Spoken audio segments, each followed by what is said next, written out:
I forgot. Of like an intro before an intro. Yeah, it was actually a song one. Again. We can do a song one if you want. I can't. I had a good song. I don't know. Do you got a beat? No, I always just go back to the boots.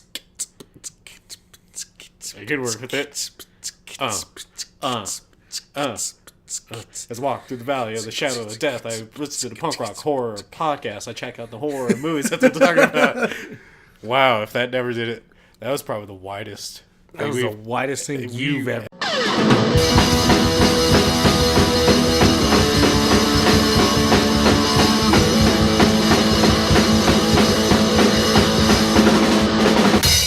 And welcome to the Punk Rock Horror Podcast. I'm Matt. I'm Cody. This is episode 56. 6. 56. This song's about sex. It's all about the sex.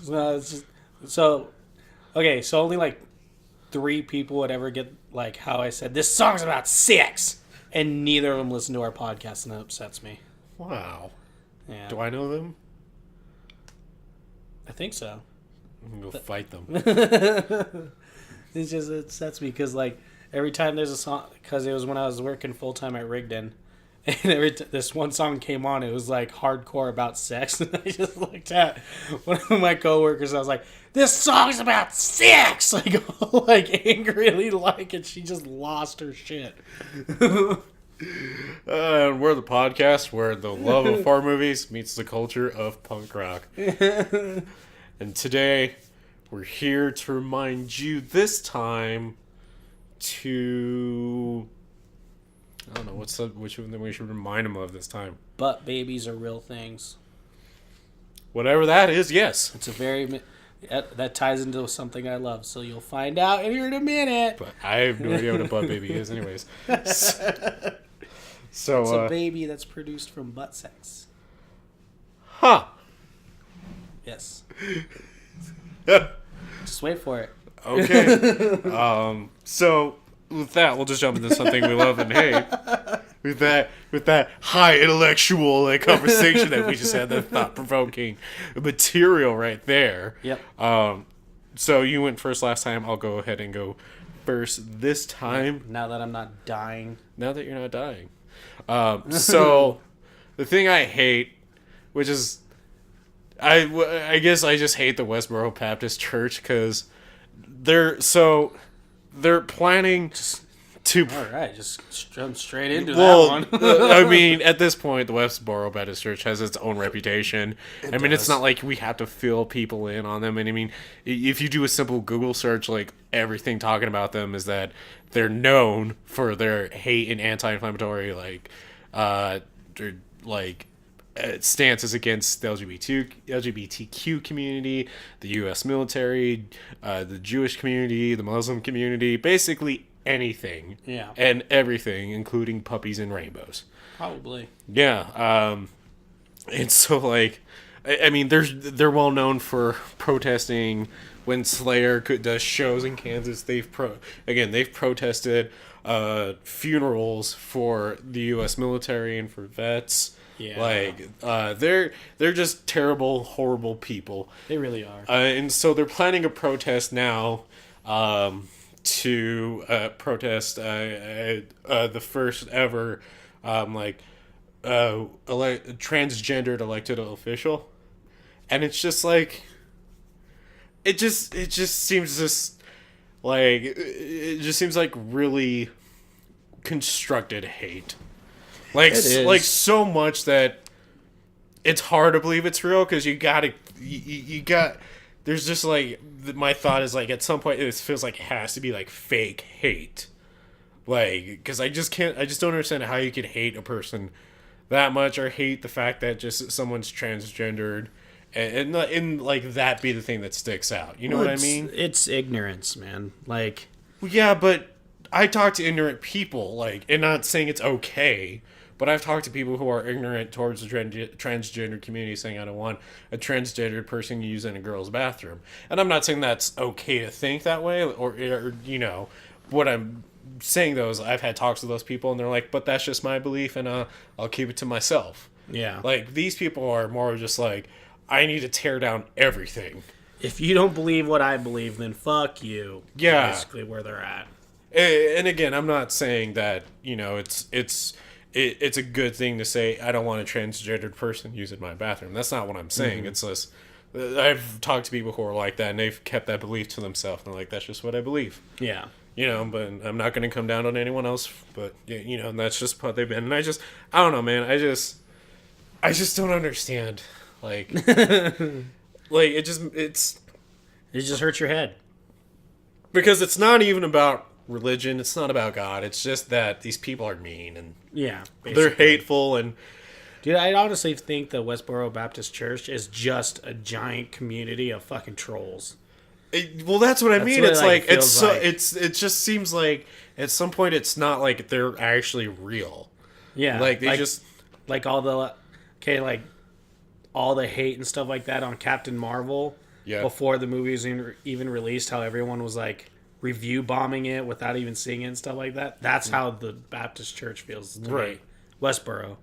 Yeah, the Westboro Baptist Church. Yeah, because it's just like it's just so surreal. Like that, there's that. I mean, yeah.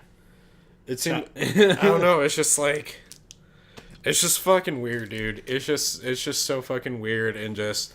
I mean, it's fucking 2019, and I don't know. I just always remember this, like, story that, like, a few years back where the Ku Klux Klan even, like, came out and said that they don't support the Westboro Baptist Church. I know, if the KKK comes out and goes, no. If the KKK is saying you're a dick, you're probably a dick. Yeah. Like, and I mean...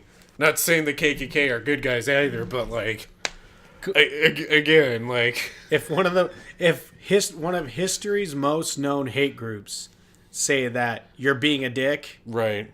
You're being a dick.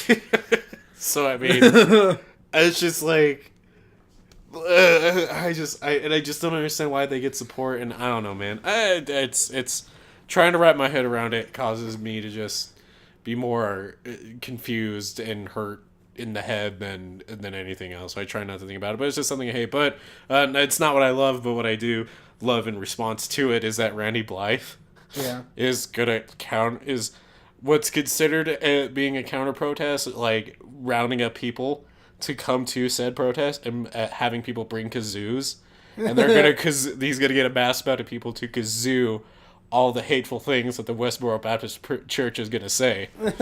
So, like, and it's all being led by Randy Blythe, which I think is, like, so hilarious. But, so the thing I love, which one day I'm going to play this for her, is my daughter. So, I just, like, she's getting older now to where she's kind of, like, able to have better conversations with me and just kind of talk to me, and we're doing this thing with her where we're like having her be more aware of her emotions. So we're promoting emotional health, basically, like just saying, like, it's like when she gets upset, we tell her it's okay to be sad or it's okay to be mad, but you can't let that fully take over. You got to work through it, breathe, and talk to us. And so it just promoting emotional health. Well, recently, my wife and on her side of the family lost their family dog. They had to put it down. Yeah. And so, like, it was really rough for them. And so, whenever my daughter would get sad or mad, I would pull her aside and get her level and tell her, like it's okay if you're sad, it's okay if you're mad. Sometimes people get sad and sometimes they get mad, and that's okay. Yeah. And that's how I would normally talk to her, and work through with her. Yeah. And so, my father-in-law, he broke down one day with the dog passing away, and so she was around. So she went up to him, and touched his arm, and said, "It's okay to be sad and it's okay to be mad, but it's okay. But you gotta breathe." And so and to add on to it, like my wife, when she went to go put down the dog with her mom, she got back to the car and was started to cry, and from what Lauren tells me, apparently, Aaron, like was like, "Mommy, it's okay. It's gonna be okay." And so Lauren was just like, "I know, I'm just sad." And she's like, and Aaron was like, "Do you want me to cry with you too?" And so like Aaron started to cry with Lauren, and then like Lauren's like, "No, your crying's making me cry." And then Aaron's just like, "Okay, I'll stop." So I'm just like, oh man, like she just makes me really happy, and I'm proud of her, and it's just like she's like, "Okay, I'll stop crying," and it's cute. And now she's also like talking smack in the most adorable way possible. So like, I showed her Spyro the Dragon, play that around her for the first time. Yeah. And so like I guess one day she told Lauren that she wants to play Spyro. And so Lauren is just like, "You're too young to play it." And she's like, "No, I know how to play it. I saw Daddy play it and beat it. So I know how to beat it." And so Lauren's just like, "Well, wait till your dad gets home and ask him." And she's like, "No, because he's not going to let me play." And she's like, "Why do you think he's not going to let you play?" And apparently Aaron's just like, "Well, because he's worried that I'm going to beat it better than him." And I'm like, "Oh, you talking smack about my gameplay skills now? Is that how it is?" And so one day I'm gonna sit her down and make sure she gets every single gem. No, you missed one. Nope. Missed one. And then I'm gonna smack the controller out of her hand and be like, "I guess you're not better." Who's the gem collector in this house? Me. I'm Spyro. Boom! Nerd! And like as I'm wearing an actual purple dragon costume, like, "I am the Spyro!" It was just like, you should have like Lauren come in like dressed up like Sparks. Yeah. And she just like would have such a sad face like, "I hate you for this." No, you talking buzzes. That's how Sparks talks. Buzz, buzz, buzz. That's right. That's right. We're a Spyro family. That's what we are. Oh man. And then you could be Sergeant Penguin, so you just throw bombs at people. Yeah, I just like kick the door open in a penguin costume and start throwing water balloons at everyone. Yeah.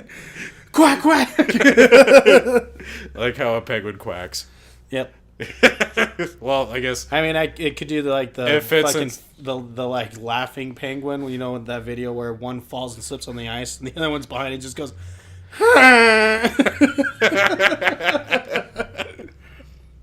That's hilarious. Anyways, Cody, what's something you love and hate? So something I hate. Might as well keep the trend going. Something I hate is kind of like. Okay, it happens a lot more in like the more recent horror films I've noticed, even the rated R ones. But it's the fucking cutaway from the kills. Oh. Or when all the kills are done like off screen. Like I kind of get it. Like they're trying to allude to the more like, you know, back in the day type horror films and stuff like that. Let your imagination. Yeah, but like be carried away. Okay, so that was one of my biggest gripes with the new Halloween. Like I get it, they were trying to like make it feel more like the original Halloween movies and stuff like that because it's supposed to be continuation from the original Halloween. Yeah. But like 80% of the kills in that movie are done off screen. Like either right when Michael Myers shows up, or you just see the carnage of afterwards, or like you just hear it happen in the background and then it shows the aftermath.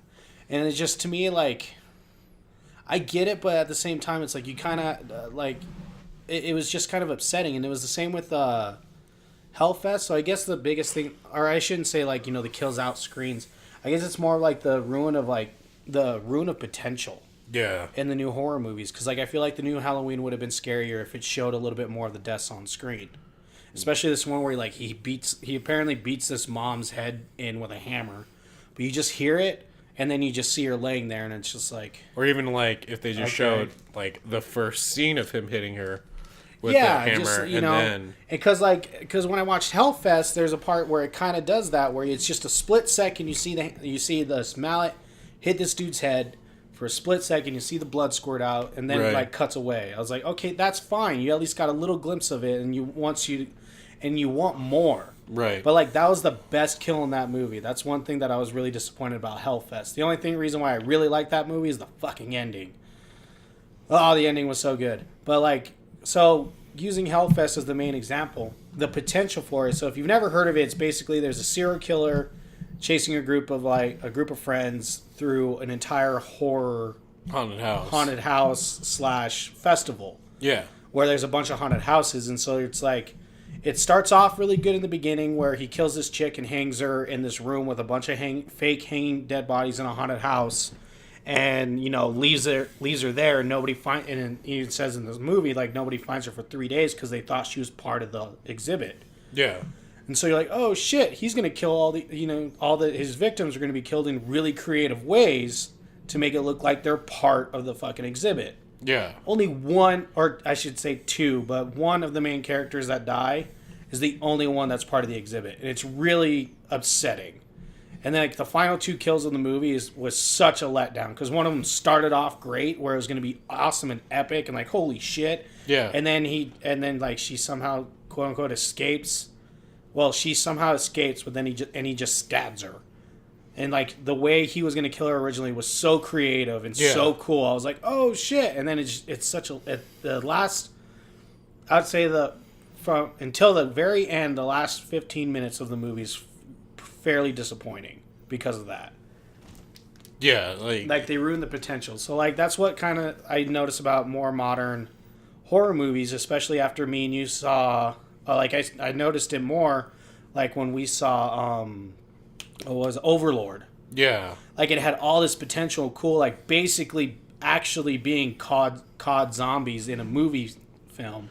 Yeah. Or Killing Floor 2 in a movie film, like as a movie. Right. But then it's just a war movie with 3 zombies. I had a real problem with Overlord. Yeah. I understand the argument for it being like a good action film, but I mean... Yeah, but it was supposed to be a horror film. Yeah, it's just... Like, it could be an action horror, but if they threw in more of the horror elements, but they didn't. Yeah, it's... I mean, that's like I said, the potential. Potential of that movie. Just like the potential with Hellfest. And honestly, in my opinion, the potential of the new Halloween, like... It was good. Like, I enjoyed watching the new Halloween movie, but there's and then a couple years ago, Slender Man. Like, I watched it and I enjoyed it for what it was, but, like, the potential they had with that movie with just the lore of Slender Man himself. Yeah. Like, such a letdown. I mean, it's... it's such a big, huge, like, bag to unpack right there because it's, I mean...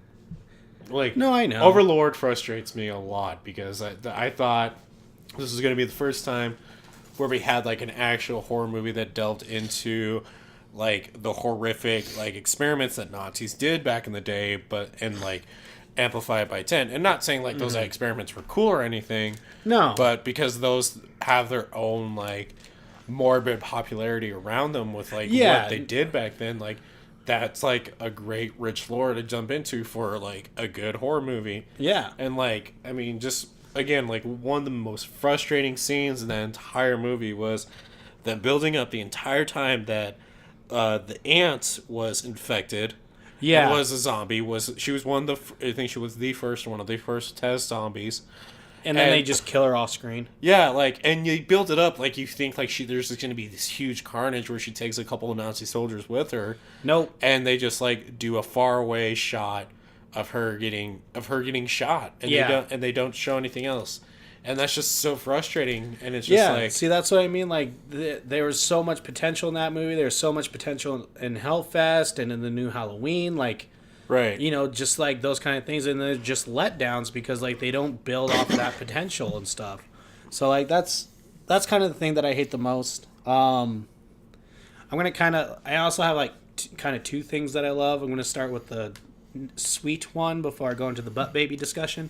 The sweet one is so Dev and Audrey moved in, and we started doing and so like the first couple of days was a little rough with me and Audrey because mostly because like I was kind of the bad guy for everything because Audrey was kind of used to having a lot less rules. Yeah. And so here, like, there's rules, like she has to eat at this time, she has to eat her dinner, she wants sweets afterwards. Yeah. She has to go to bed, and stuff like that. And so a bad habit she got into was she was used to falling asleep with the TV on. But then she started just staying up through the movie. She would be up till 11, 12, just because, you know, because me and Deb would want to come downstairs and do our own thing. We don't want to stay in the room, but Audrey would just stay up and watch the movie and stuff like that. And so we finally got her in her own room. And it's my walk-in closet. It's big enough for her. She's only 2. She's the size. She's just as tall as a little taller than where my knees are. Right. Which is saying something because I have short legs. So there's plenty of space in there for her, and it's just for sleeping. Don't think we lock her in there or anything. That's fucking morbid. I'm pretty sure some parents would get it. Yep. And it's the only space we have for where we're living right now. And so, but I started, me and Dev talked about it, and we started a new thing where she gets to watch her movie before bed. Whether she watches it or not is up to her. Yeah. Like, we even let her know, it's like, this is the only time you get to watch your movie. You don't get to watch it in bed anymore. And then I read to her right before bed. Right. So, like, she refuses to stay in her bed when I read to her. She has to sit on my lap. Which is, like, it's nice. Like, it's comforting and stuff, like, you know, that's how she wants to read it. And so mine and Audrey's relationship has gotten a lot better since she started realizing that she has her rules. And then also I think that bonding time at night, because, like, I would come home and I'd be such an asshole about it, because, like, I haven't de-stressed from work, and the first thing I hear is Audrey, like, running around outside of bed, kicking the walls and stuff like that, because she doesn't want to go to bed, so she kicks the walls to keep herself awake. Yeah. Or, like, sneaking out of bed and stealing Dev's treats and eating her treat. Like, Dev was keeping cookies in our room for a little bit, and Audrey would sneak out and start eating the cookies and stuff, and, like, you know, I would come home, instantly put her in timeout.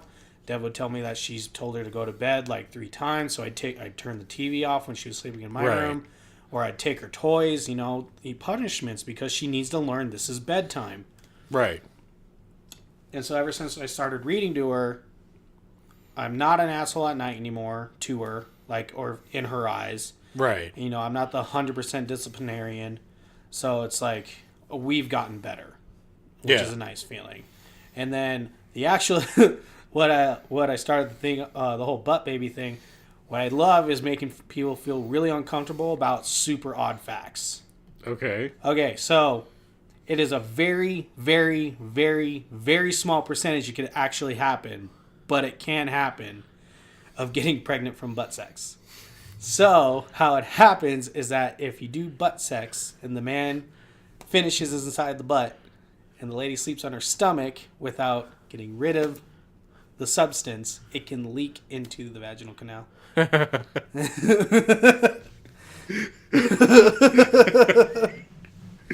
We're mature. Yeah. And it was really funny as I was talking about this at work, because I was trying to make one of my coworkers super uncomfortable, because, like, she was talking about, like, weird sex stuff, and so I was like, well, do you know about butt babies? I was like, I don't know how butt sex actually got brought up, but then she's like, she started talking about it, and I was like, well, have you heard of butt babies? And I was like, because you can get pregnant from butt babies. And my boss joins in and goes, no, well, I guess if you're having a super, extremely rough butt sex with a guy whose dick is big enough, it could actually pierce that fine skin in between the butt. Oh, my God. And he was like, and I guess you could get pregnant that way. I was like, I never thought about it that way. Oh, man, you gotta imagine what's worse, finding out that you're a mistake baby or a butt baby. I think a butt baby would be worse. Like, that would... I don't know how you'd recover from that conversation with your parents. Never. Like, at that point, you would have to disown yourself. And be like, I looked at it, I was like, so that's how Mary got pregnant. Sorry to our Christian listeners. Yeah, I mean, thank you for putting up with us. Yeah. We're wholesome family fun for everyone. Yeah, I know. Go from being sweet, talking about, like, you know, reading to the kiddos at night and stuff, and it's just like, and then butt babies. For, you know, what's funny is before we jump into the movie reviews, I've been telling some people at work about the podcast, but I've been having to make it clear to them that the way I talk on here is vastly different than how I talk at work.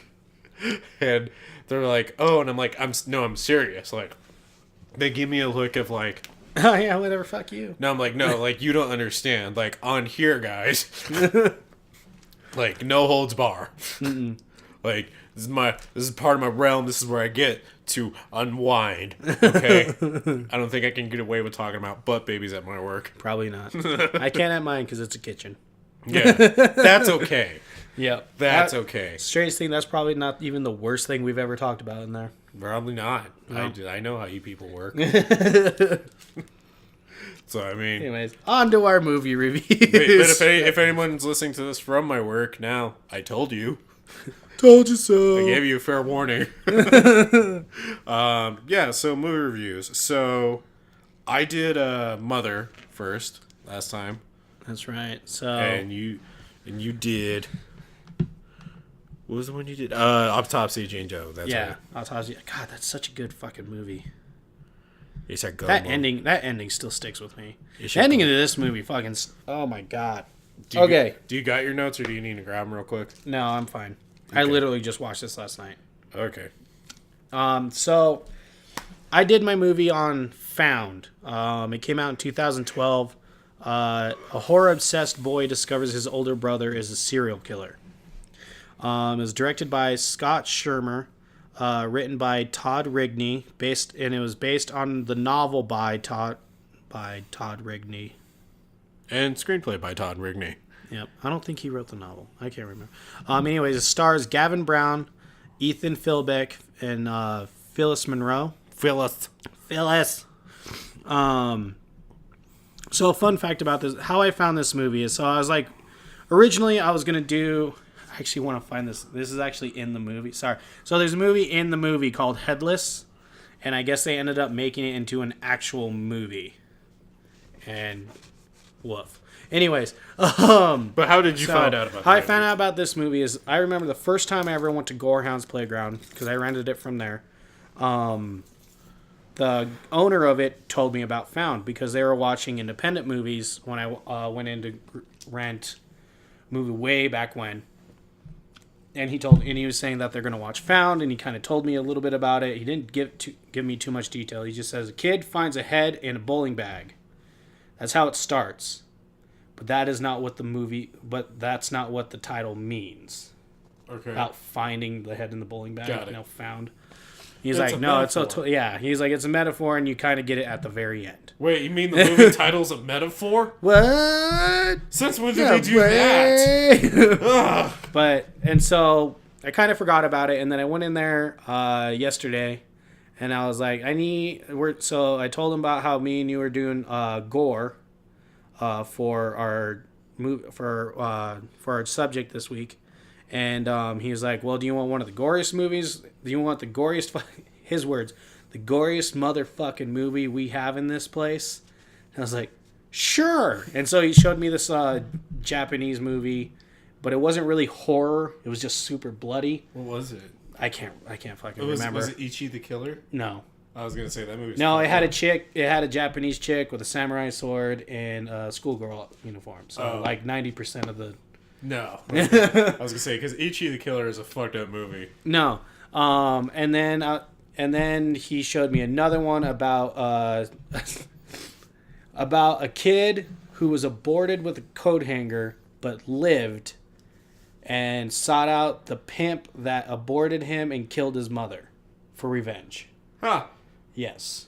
That was just like, that's a little much for me. It also sounds like a Cannibal Corpse song. Yeah, right? And then, because originally I was going to do From Dusk Till Dawn and talk about, like I said in the other one, our last episode, and talk about how, like, it was so gory that they had to use milk and green milk and stuff like that to give it the R rating instead of the NC-17. And then I was like, no, because that's a popular movie. It's a cult hit. Everyone knows about it. And then I was thinking about making a case for the new Wolfman that came out with Benicio del Toro. Because there's some blood in that movie, like when it happens. And I was like, because I was going to do that, make a case for it, because I loved it. I know a lot of people kind of hated on it. And then he showed me Found, and then retold me the thing. I was like, oh shit, I remember you telling me about this. I'm going to do this movie. Right. And so I'm watching the movie, and there is no blood for a good chunk of the movie. Okay. And so I was sitting here, I was like, I'm going to have to find another fucking movie. And then, when the blood happens, it's fucking there. Like, it goes from 0 to 100 really fast. Well, how does it play out? Okay, so the movie starts off with the kid. So, BT dubs. This is going to be a very spoiler-heavy review because there really isn't a whole lot to go about it this way, and I kind of feel like I gypped my review with Jane Doe with not being a little spoilery. So, in this one, so it starts off, like, the movie starts off with the kid finding a head in a bowling bag. Right. And so it kind of, he goes, "This is the third black woman I have found in this bowling bag."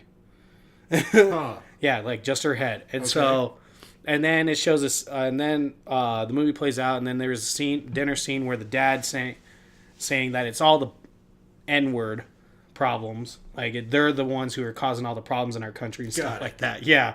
Dad's a racist. Yep. And then, again, there isn't a whole lot of blood except for the one decapitated head that you see. And so he goes back to the bowling bag, nothing. And then him and his best friend are writing a comic book, and so they get together and start watching some horror movies because the kid's obsessed with horror movies. Right. Even though everyone keeps telling that he's super scared of them. So it kind of reminded me of you about, you're super scared of things, but you want to watch the horror movies to get over it in a sense. Aw. Me and this kid should hang out, maybe, depending on how the rest of this review goes. No, you don't. I haven't seen the movie yet, so... And so, but then they shows the movie Headless, which they made into an actual movie. Right. And so this is where all the gore starts happening, is in this movie. So they do this cool transition where it's the kid watching the movie, and then it goes into the screen, and then you're actually watching the movie. Like all the right. The screen changes to where you're actually watching the movie, and this killer cuts this chick's tit off and starts sucking the cut tit off, like still on her chest. Okay. And starts sucking all that, and blood's just squirting fucking everywhere. And then they did this cool thing where he cuts her head off, but her head turns into a mannequin head, so you know it's a movie. Oh, okay. Yeah, where it's all prosthetic and fake looking because the main kid he talks about seeing prosthetics in movies. They're nothing more like, what did he say? The heads, no matter how detailed they get in the movies, it's still nothing compared to the actual thing because he's seen actual decapitated heads. Yeah. And so, they're super fake to him. So it's kind of cool because you're in his head watching a movie in the movie. Got it. It's really... It's very... Really artsy. That's the best way to say it. Okay. Because, all the, the dismemberment you see while watching Headless is all super fake because a kid's actually seen dead bodies. Or, dead heads. And then... the killer ends up scooping the eyeballs out and eats them. So I was like, well, that just jumped to 100 real fucking fast. I'm not going to say he does some pretty nasty shit in this movie. And then the killer gets killed in the movie, and you hear the best friend be like, oh, that's fucking bullshit. That was it? Because that's how the movie, The Headless, ends. Yeah. And then, the blood stops after that. Okay. Until the very end of the fucking movie. So, if you don't want to know the end of the movie, I would say skip ahead. Well, what happens a little bit more before the end, though? Well, okay, so before the end, so the younger brother knows it's the older brother's a serial killer because the heads are always in his closet. Okay. And so he starts questioning, why his older brother is a serial killer because he's so different now, and there's always two sides of the brother that he sees. He sees the serial killer one who's always super angry and pissed off and arguing with his dad, and then he sees the version he recognizes, which is super sweet to him. Yeah. And the older brother tells him every single time they have an interaction, I would never hurt you. You're my younger brother. I would never do anything to harm you. Right. And so, deep. Yeah. Well, then the end of the movie. And so, so the older brother keeps so the younger brother keeps getting picked on at school. He loses his best friend because his best friend doesn't want to be hanging out with the kid who always gets picked on. Right. And so, and the entire movie, the older brother's telling him, stand up for yourself. You need to let go. You need to hit him back. You need to stop being picked on. And he keeps getting picked on by this black kid. And so then the younger brother tells the older brother, tells him the name, and then the black kid disappears. There's a reason. There's a very very undertoning racial thing going on in this movie. Oh. And Okay. so the older brother and the younger brother have a heart-to-heart about it. And so, because the younger brother knows the older brother kills the bully, and the older brother goes, Dad was right. It's all the N-words. Yeah. And so that's why he only finds black heads in the guy's bowling bag. Okay. And he said, and the younger brother's like, it's not, like, the younger brother's trying to, like, it's not all black people. He's like, my bully just happened to be black. He's like, no. Because the older brother's like, I mean, he's picking on you. What else do you think it is? And he's like, and the younger brother's trying to sound was like, he just happens to be an African American. Yeah. It's not that he is one, so that's why he picks on me. It's just he's a piece of shit kid. He just happens to be an African American. Yeah, the brother is like attaching race to it. Yes. And so the younger brother finally snaps at one point on a white kid and smashes the kid's face into a tree and just kicks the shit out of him. Doesn't kill him because the kid was bullying him, also calling him a fag and a piece of shit, and like tries to beat him up, beats the younger brother up. But the younger brother got the upper hand by smashing his face into a tree and then just kicks the shit out of him. And he tells everyone, he's like, no one fucking listens to me. I keep saying I get picked on. I keep saying that, like, by all these people. And I finally stand up for myself. And you're telling me to say I'm sorry? That I need to be sorry that I, beat up my bully? Right. Because the mom tells him, like, I've never been so embarrassed in my life. Because the mom is all about her image and the family image. And the dad is a racist piece of shit. Yeah. Who beats his kids, because he beats them both. And then, so the younger son, in the entire movie, he's having a monologue about how his older brother could have snapped and become a serial killer. He was like, am I going to be a serial killer? Like, am I going to start killing people? He snapped and beat the kid's face in and stuff.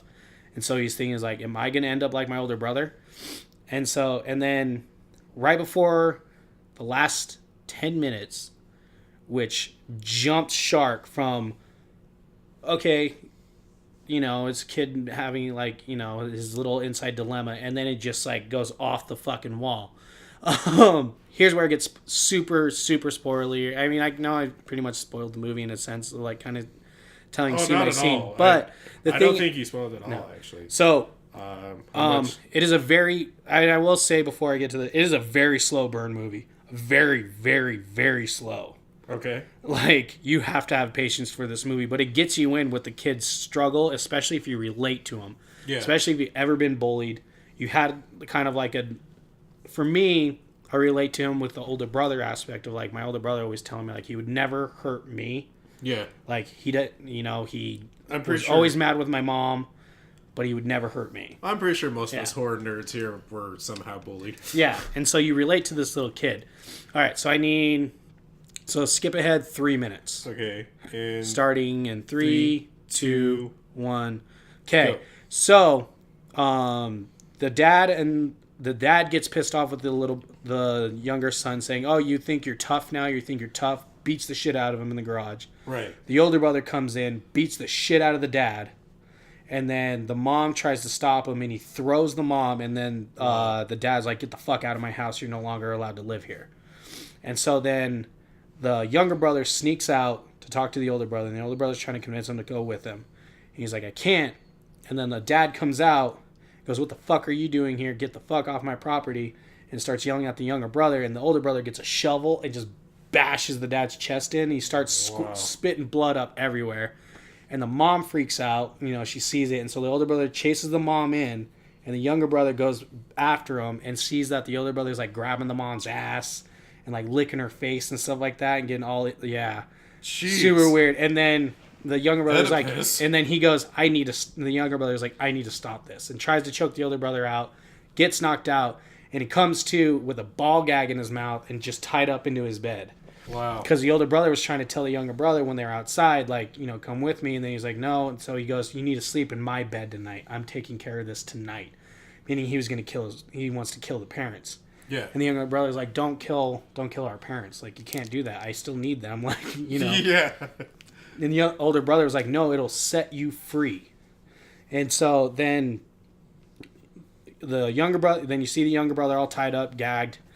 And the older brother, you just hear the mom screaming in the background. The older brother comes in with his gas mask on, completely naked, hard erection. He was raping their mom. Jeez. And then he goes back into the thing, and you just hear the mom and the dad, like, screaming, like, the dad going, I'm going to fucking kill you, and blah, blah, blah. And the mom saying, like, don't kill us. He's going to kill me.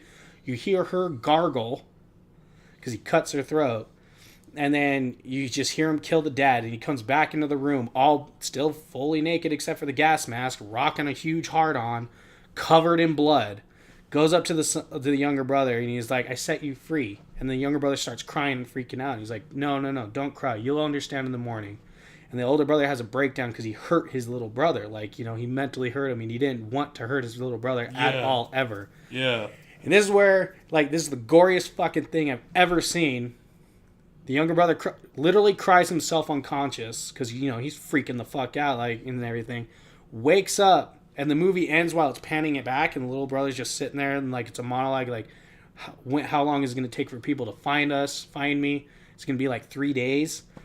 And then it pans out all the way, and then the parents' guts are all over his body, and the 2 decapitated heads are right next to his face, and it ends. Damn. And then a pig comes in and just starts fucking up everything, shitting all over the house. Haha, got you, not. Yeah, if you skipped ahead that 3 minutes, that is the end of the spoiler. And holy shit. Yeah, that's how it fucking ends, dude. Like, wow. And it just ends. And so, like, the entire time I was like, what the fuck does that have to do with found? And then I was like, oh. Took me a minute because Harrison watched it with me, and I could tell he was kind of getting bored because it's a slow movie. Yeah. And I know when Harrison gets bored of a movie is right when he starts, diddling on his phone for long periods of time. Yeah. But the end of that movie, he's just like, what the fuck? That was kind of the same. So what are the pros and cons? Okay, so the cons are, if you're looking for a super slasher film, this isn't it. Even though the cover art makes it look like it. And especially how it starts off with the kid just finding a dead, mutilated head in a bag. Like, you think, oh shit, this is going to be nuts. And so the overarching thing is that the little brother keeps saying is like, I love horror movies so much, but now my life is one. Right. Yeah, and that's the last line of the movie too. Which, if you listen to the spoiler part, yeah, you can see why. You get it. You get it. We don't need to go over it again. A couple other cons, like, I don't know, almost all the characters you do not like anybody in there, except for the main kid you follow, because he's the most relatable one. So I think that's kind of a con, is that you don't relate to anyone else. Yeah, like, you kind of hate literally everyone else in this movie. And then another con I would have is probably how slow it is. Like, it is a very slow movie. It's a very slow burn. So if you're not into slow burns, like, you might not like this movie. But the pros I have is when it pays off, it fucking pays off. Like, the biggest thing I can say is, like, if you start this movie, you need to finish it to the end. And the end sticks with you. Like, it really sticks with you. Fucking apparently. And then another pro I had was the fact when you're watching Headless in the movie I keep saying it's a movie inside a movie. So when you're at that part and you're watching Headless, I kind of like what they did, where it takes you from just watching on the TV screen, and then it like molds into it and it does this cool little animation, and then you're watching the actual movie and it's in like really good quality. I like that transition, and the fact that in that movie, it's a movie that they're watching. So all the decapitated heads that you see and the body parts is super fake. It's made to be like that because you're supposed to be seeing it through the kid's eyes. I like that effect. I think that's another pro I have. Sorry, I'm trying to think of another ones. Well, okay, and then the effects on from outside of the movie, when you do see the dead heads and the dead bodies, they're super realistic. So it's kind of cool, like, comparing those two things. And I know I've said in the past, I hate monologues, like over talkovers where like you hear someone like monologuing over like what the movie's happening and stuff like that. It's cool because when you think about it, this entire movie is actually taking place in the kid's head, like the main kid that you're following. So like, kind of like what is it? The what is that? The one I always forget what it is when I'm trying to actually talk about it, and somehow I always remember it later on. The Wonder Years. The Wonder Years. That's it. I don't think I've seen The Wonder Years. That's where like it was like it came out in like the 90s, and it was like a narration of the kid as he was growing up in the 80s or 70s. Oh, okay, yeah. So that's kind of how it is, except the kid's narrating it all. Yeah, like but as an adult or no, it's just as the kid. Oh, okay, I get you. You know, I liked it because it added to the story. Because if you really pay attention to what he's saying, it kind of spoils what's about to happen. Yeah, because he talks about, especially when he says, "I feel like my life is turning into a horror movie, like something crazy is about to fucking happen." And then it's like hinting. So this movie was made in 2012, but it's like it takes place in the 90s because they're watching cassette tapes. And the footage is like 90s style, kind of still a little fuzzy before big blockbuster type movies. So I thought that was really cool. But yeah, I do recommend this. Like I really do. If you're more of a super psychological horror fan, definitely watch this. But if you're squeamish, I wouldn't recommend this movie, even though I said there's not a whole lot of blood and gore. Like, throughout the movie, when it happens, it's fucking there. And it'll make you uncomfortable. Like, the entire headless part, me and Harrison were both super uncomfortable during the entire thing. I can imagine. Okay, and so I mentioned that during the headless part, the killer eats the eyeballs. The funniest fucking thing that happened during this. So he also does something to a skull. I'm going to let you put the pieces together. So Harrison, right when that scene started happening, he sat down with his dinner of Italian sausages. And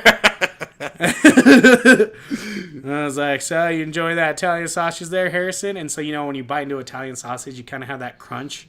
Right before you bit into it, the killer bites an eyeball, and it has a popping sound, crunching sound. And Harrison was like, well, my dinner's ruined. There's no room for your weakness here. I looked at Harrison. I was like, good fucking timing there, bud. But yeah, so I definitely recommend it. It's definitely a good watch. You might need to watch it 2 times to catch everything, because I definitely feel like there's stuff that I missed. But yeah, so some trivia about the movie. While the film appears to contain brief shots of full frontal male nudity, the actor Ethan Philbick is actually wearing a prosthetic device created by the Clockwork Creature Company. That explains why it was so huge. Like, it was baby arm length. It was fucking huge. Found is based on the novel by Todd Rigney. Oh, I guess it is. Originally published by iUniverse in 2004. Yeah, this is also one reason why I wanted to see it. It got a lot of indie awards. Yeah. The awards, I got Best Feature from Elvira's Horror Hunt in 2012. It got Best Director, Scott Schremer in Elvira's Horror Hunt from 2012. Best Special Effects from the Madison Horror Film Festival. Best Actor for Ethan Philbick from Elvira's Horror Hunt 2012. And Best Director from Madison Horror Film Festival 2012. Aha! Headless, a movie within the movie, was filmed at the Worley Stone Mill in Bloomington, Indiana, which was also a filming location for the 1979 Best Picture Oscar nominee, Breaking Away. Yeah.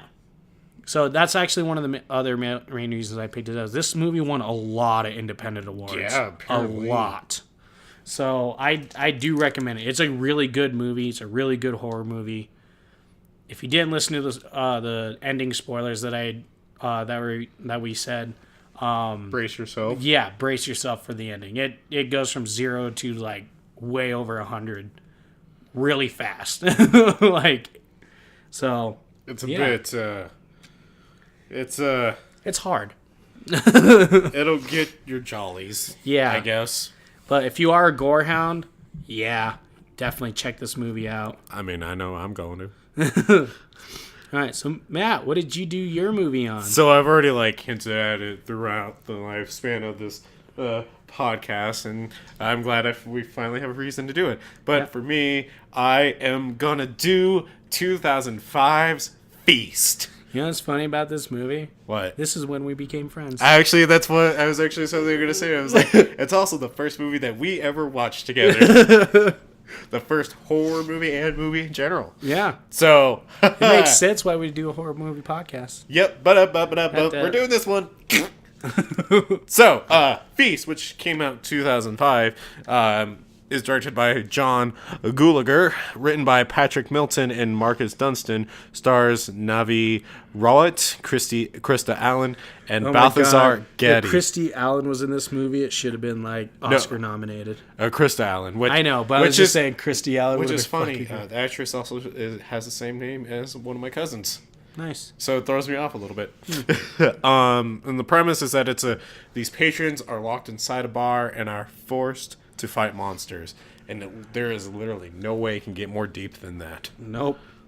This is not a very deep movie, and part of the reason why I love it. Yep. It gets right to the point. Exactly. And it's probably one of the few movies that I've done that I only given one con to, aside from like Mother last time. That surprises me. Yeah, I thought it surprised me a lot. I thought I was gonna have more bad things to say about it, but I took that movie a lot differently than what it was made out to be, because I was like, no wonder this movie doesn't make sense in a direct manner, because it's not a direct, it's a giant fucking metaphor. Yep. Like, Mother is a metaphor, and I will fight that to the end. Like, it is like you listen to the episode, you listen to my review, you know what I think about it. Yep. And we're not here to talk about it today. We're here to talk about Feast. So. Flat out. Not the Disney short with a cute dog. Not the Disney short. So, you don't want to show this to the kiddies. That's actually what I said. Yeah, that's how I titled it. Because when I looked it up on Amazon, it brought up the movie Feast with like this woman who's like over in facing this horrific monster with these razor sharp teeth. Yep. And the next to it is this adorable little French bulldog. And I'm like, wow, on both like opposite sides there. Yeah. So, the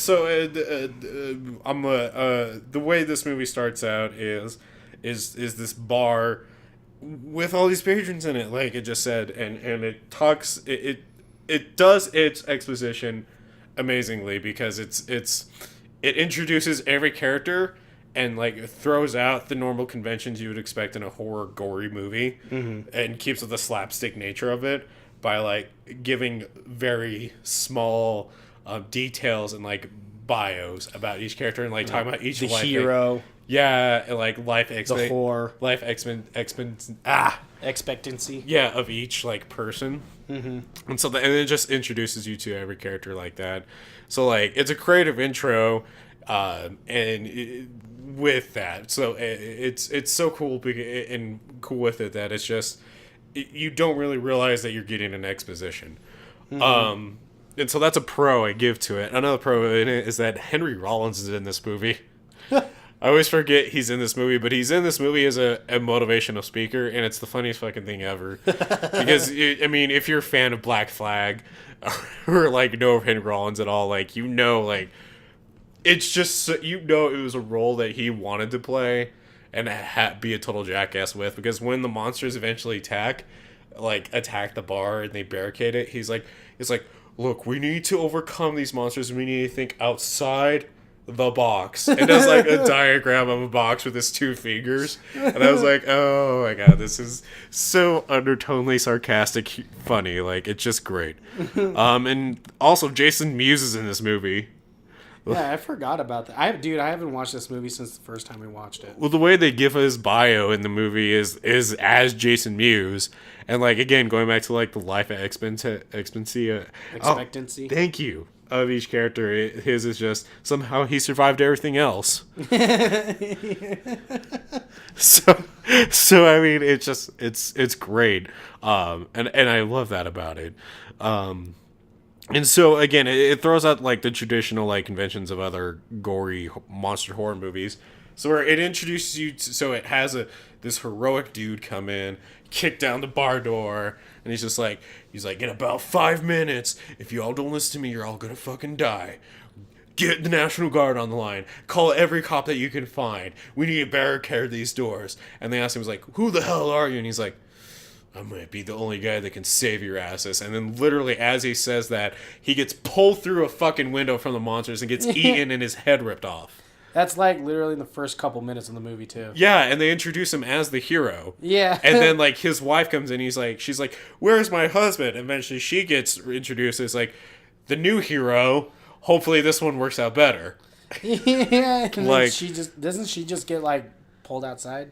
No. She takes a while to get killed off. Oh, that's right. Okay. But it throws out a lot of like its horror conventions of like what you would normally expect of like a horror movie, and that's what I love about it, is because it shows that the creators had fun with it, and you see, them having fun with it, of these each character playing a hard like archetype stereotype character. It's like you have the local town jackass, the biker chick being the biker chick. You have the old poor biker chick. Yeah, we're gonna talk about that. The old wise like bartender who takes no grit. The hardworking waitress. The piece of shit racist bar owner. The literal like definition of a dumb blonde. Yeah. Like, it has fun with these characters and has them barricade themselves in this bar. I mean, it goes from 0 to 60 with a monster baby, like, and that's literally what it is, a baby monster being thrust. You see the monsters like actually have sex on a car and then just shits it out. Yeah, but that's only after like they have their first baby go in, and it goes around, cuts off the leg of the biker chick, and it starts humping the head of a deer. Like, and eventually they lock away the baby monster and kill it in an ice box, and so Henry Rollins' character picks up the carcass and like tries to use it as like a scare tactic against the monsters to ward them off, but the monsters not only take the baby's carcass and get sad about it, but eat said carcass and then do what you just said. They hump and create another one. Yeah. Or no, they create two more. And so they like they reproduce that way. And it's what's nice about it is that they don't really add any lore to the monsters. It's just monsters. Mm-hmm. And you can look up the actual like what the feast monsters look like online, and they're pretty cool looking. Yeah, they're dope. They're these big skin hairless demon looking creatures, like, and they kind of look like something that you would see in I would say Diablo or Resident Evil. Mm-hmm. And there's these liquors. They kind of look like liquors. If you want like if they were standing upright and didn't have brains exposed. Yeah.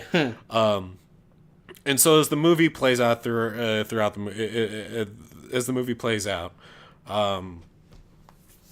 you see the monster is basically waiting out all of the patrons in the bar, one way or the other, and it's very intense in the fact that it introduces these monsters as these horrific creatures that will rip apart every person. And so whenever there's a chance that a monster can get in, it actually becomes 10 times more terrifying, because you're like, holy shit, how's this other character going to get maimed and killed? Yeah. And that's kind of like what adds this weird excitement to it, is that they have fun with the gore and they go over the top of it. So and with that, I want you guys to know that there's a 5 out of 5 buckets of gore for this movie, hands down. Like, it is over the top throughout the entire time. At the end of the movie, when one of our heroines is confronted with the monster, she kills it by taking the butt of a shotgun and gnashing in the teeth with the shotgun, and then shoves her arm down the monster's throat and like rips out his guts. And it's this huge over the top bloody scene, and it's all done with practical effects. Like, none of this is CG'd at all. Mm-hmm. And it's such it's so cool with how they pull off all the effects. Probably one of the grossest scenes though that we should let you guys know about is that there is the poor biker chick. Yeah, so the said biker chick. It was so fucking funny though. She gets her leg cut off, and so we presume that she's dead, but really she just went into shock and passed out. And so one of the bar patrons knows how to make homemade bombs. And so they make her into a trap for the monsters, and so they can make a diversion and get a truck and get out of the bar and get somewhere safe. And so they strap her into this gurney. Poor biker chick. Strap bombs to her because, well, they believe she's dead. Yeah. And so she actually wakes up and comes to, and she gets grabbed by two baby monsters, pulled out into outside of the bar, and they start, well... One of them just face fucks the shit out of her. Yeah, and so she throws up the monster's sperm, and right after that blows up the two monster babies around her. And it's such a what the fuck scene, because it's like it you don't see it coming, and even though we just described it to you, it is so it is so visceral and intense. You're just like I'm pretty sure if I remember right, when me and you saw it for the first time, we were just like, holy shit! Yeah. What the fuck was that we just watched? Well, it's funny because that entire night you're like, let's watch Feast. Like you were wanting to watch that movie all fucking night, and me and Chaz were just like, well, let's play video games. And like, finally, we went to the 7-Eleven, the convenience store. It was the 7-Eleven. We went there, got drinks because we're like, well, we need stuff to drink if we're gonna watch a horror movie. Got drinks and snacks. Went back to his house. He fucking fell asleep 10 minutes into the movie. I can't believe that. Right. I mean, you were just sitting there, and then when that scene happened, we both looked at you and go, what the fuck? I was looking at you, I was like, what the fuck are we watching here, Matt? And I was like, I don't even know you. I was like, this is great, right? Yeah. You're like, you're welcome. In a few years, we're going to do this thing called a podcast. What's a podcast? I don't know. Yeah, I had a dream about it.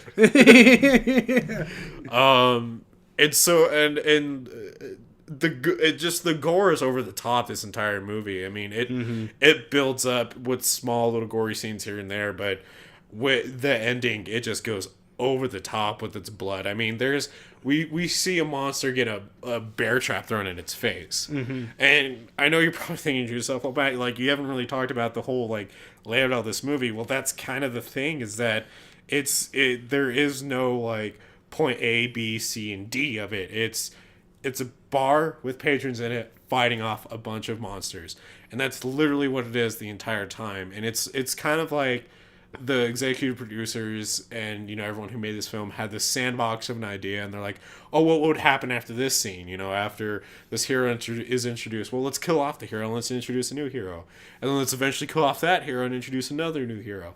Oh, cool. Well, what do these monsters do? Oh, well, when they vomit on someone, the vomit burns people. Oh, like aliens? Yeah, like aliens. Like, and it's just kind of like that, is that you can see that they were having fun with this the entire time. And it just seemed like a bunch of dudes, like, hanging out in a room, like, talking about how gory they can make this film. And which, by the way, I am going to let you all know that a few big names on this is that only Matt Damon and Ben Affleck are executive producers. You were going to say Bruce Campbell, weren't you? I really wanted to. But also, the legendary Wes Craven is an executive producer of this film. And there's a good sense of humor throughout the entire film. I mean, they even make like Donkey Kong references throughout the movie, like, and that's fucking hilarious on how they do it. It's just that's probably the only con to it, is that there is a lack of substance with all the characters in this movie. There isn't this thought-provoking deep message. It's straight up a love letter for gorehounds. Yep. And it's a fan made for people who love gory movies. I mean, this is what you imagine when you want a gory movie, and this is what delivers as a gory movie. And the sequel is a solid sequel. It's fucked up, far more fucked up than the first one, but it's all three of the movies are solid. They're gory, but this is the one that started. I remember not liking the third one as much. Yeah, the third one was a bit of a letdown. Well, it's because isn't the third one when they started throwing more CG in it? Yeah. Yeah, that's why it was let down. Well, it was at the end. It was really bad CG. Yeah. Well, I feel like the third one just had really bad effects. Yeah. Well, this one though, the first one has amazing effects. Well, what I remember liking about this one also is you don't really see what the monsters look like till about the end. Yeah. Except for the baby ones. Yeah. Because the other monsters are actually wearing like animal skins and stuff like that to cover up what they look like. Until the very end, we're like, all right, let's fuck shit up. Yeah. And it's just a solid gory movie. Like it reminds me of Dead Alive and Brain Dead and Evil Dead and all the ones with dead in it, Reanimator. Like it reminds me of that, and it's just what's great about the gory movies is that they have fun with the slapstick gore, and that's where it's at its best. And if you're looking for a movie with substance, go somewhere else, because this is not your movie at all. No, this is just a fun movie. Yeah, it's a fun, gory horror movie. And I mean, again, Lauren watched this one with me, and I asked her what she thought, and she's like, the movie's absolutely fucking stupid, but it was also really awesome. And I'm like, exactly. Yeah, stupid fun. It's perfect. Sometimes you don't need a movie with deep stuff. Yeah, like there's a reason why people love Die Hard. So. Sorry, I just heard the first one. So yeah, first one, scenes featuring a cameo by O.J. Simpson were edited out of final production for probably obvious reasons. Yep. Gulager, the actor playing bartender, is the father of the film's director, John Gulager. Also, Diane Ayala Goldner, who plays Harley Mama, is John's wife. At around 42 minutes, at one point, he let his wife get face fucked by a tiny monster. No, she was the elderly woman. Oh, okay. I thought that was. No, yeah, she's the one that like hides in the freezer. Oh, okay. Yeah, no.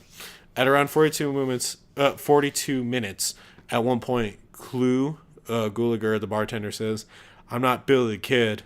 Gulager played Billy the Kid in the Tall Man, 1960. Huh. And then the movie's development was part of Matt Damon and Ben Affleck's Project Greenlight 2001 program. At one point, they were talks of playing Bozo and Hot Wheels.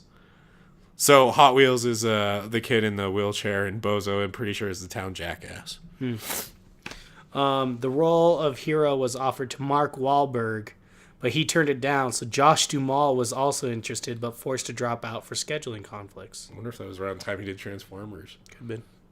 I don't think so, but maybe. The original script for the film included a lot more action spots, but producers decided they had to be cut to fit the budget. I'm okay with that. And that's all we're going to read. Mm-hmm. So, well, there's one more. Yeah. There's one more fact, but I don't want it to be attached to this movie more than it already is. It has to do with Harvey Weinstein, and we're just going to leave it at that. Boo! Boo, Harvey! Boo! Oh man, what if he listened to us? Fuck you, piece of shit. You'd have to wonder like who we're attracting though. Hey, speaking of which, though, we've gotten more listeners in Canada, so I love Letterkenny. That's what you want them to know? Yeah, that show's fucking great. No, it's not bad. It's not a bad show. It's funny. Like, out of all the shit that we've given Canada, here and there, like in undertones. I want to be on Letterkenny. Okay, I want to get punched in the face by Wayne. I'd totally be okay with that. Just as long as I can go with you. I don't know who that is. Or have a beer with Squirrely Dan. He's my favorite character. I need to get into that show, but I also don't want to get into that show at the same time. Because I'm a complicated individual. Is it because that's what's super popular right now and you really don't want to be that person? Yeah, basically. Whatever. This is why I can't enjoy it. I'm a complicated individual, man. I'm not going to watch The Umbrella Academy now. You don't even watch Into the Badlands. Yes, I do. We've never talked about it. I haven't finished it. Oh, well, finish it, because it's fucking great. I'll fucking start watching Letterkenny then. Okay. I'll start watching Letterkenny. What's it on? Hulu. I don't got Hulu. How the fuck is Lauren watching it? I don't know. I'm guessing YouTube. Maybe. Probably. If we have Hulu. If I can YouTube it. Anyways, but shout out to Texas and Indiana as well, and all the other states listening to us. And Sorry, I'm going really quick through our tables of our analytics of who's all listening to us. So yeah, we're so shout out to the U.S., Australia, Canada, Bahrain, the Netherlands, the U.K., France, Sweden, Brazil, India, Spain, Switzerland, Saudi Arabia, Norway, Philippines, Ireland, Russia Federation, Japan, Egypt, Montenegro, and the Russian Federation again. Are you gonna do this every time? You know, we've never given any of them a shout out, so. Well, I feel we thank them all the time. Well, yeah, but we got a little bit bigger. I mean, especially in Canada. Right. Canada's the one that I'm really surprised by. I'm excited about that. No, and I mean that in like the best possible way possible, because like Alberta, Ontario, Saskatchewan, and British Columbia is listening to us. Dope. So, shout out if we ever, when we get around to doing live shows, we ever come out there in Canada, we want to hang out with you guys. Yeah. We're kind of used to the cold at this point. I mean, fucking Colorado, man. I do feel like Canada's colder than it is. Than us. I mean, that's probably like professional level right there. Like Canadians are probably like 0 degrees. Oh please. That's sandals weather. Like Chicago probably has a lot more in common cold wise with Canada than we do. Maybe we should stop talking about Canada because it almost feels like we're satirizing them. Well, I hope they're not getting that. I'm just giving them compliments. Because the fact of the matter is I don't know much about Canada, aside from like South Park, like the things that South Park, Degrassi, Letterkenny, Trailer Park Boys, Deadpool, Wolverine. Wolverine was Captain Canada. Yeah. And there's nothing wrong with that. Yeah. I'm just saying we don't know a lot about like Canada, because I figured like since we live in Colorado, I would like people to know that we're not just potheads, that we have a lot of great things going on for us. We have a lot of awesome punk bands. Yeah. Shout out. You can listen to on here. Yeah, we had Almatea on. All right. Where can they listen to us, Matt? So, you can listen to us on Spotify, iTunes, Google Play, Player FM, our website, www.punkrockhorrorpodcast.com, and YouTube. You can keep up with us being involved with all of our listener participation corners, and just follow everything that we're doing on our Facebook, Punk Rock Horror Podcast, or on our Twitter, @officialPRHP, or on Instagram, Punk Rock Horror Podcast, #PRHP Podcast. You can follow me on Instagram @The Undead Matt, and also follow our amazing Anna @The Punk Rock Anna. Please follow and check out our artists on DeviantArt, Megan, MMCO. She's down in the links below. And if you want to support the show and help us grow, please not only share us with your family and friends, but also consider following us and supporting us on our Patreon, patreon.com/punkrockhorrorpodcast. With that being said, thank you again for tuning in. Thank you again for the support. Thank you for following us and liking us and telling your families and friends and coworkers about us, and priests and therapists and spacemen, Illuminatis, your Freemasons. lizard people, Freemasons, the guy cuffing you right now if you did something bad or good. We're not here to judge. Maybe not flat earthers though. Maybe. Oh no, you know what? Flat earthers, fine. Let's do it. Fuck it. Let's do it. Flat earthers too. If you're a flat earther and you're listening to us, thank you. Yep. Thank you. So is the world a donut now? Because that's what I hear. It's not flat anymore. It's a donut. And if you're a Christian listening to us and you've put up with us this long, thank you. Thank you for supporting us too.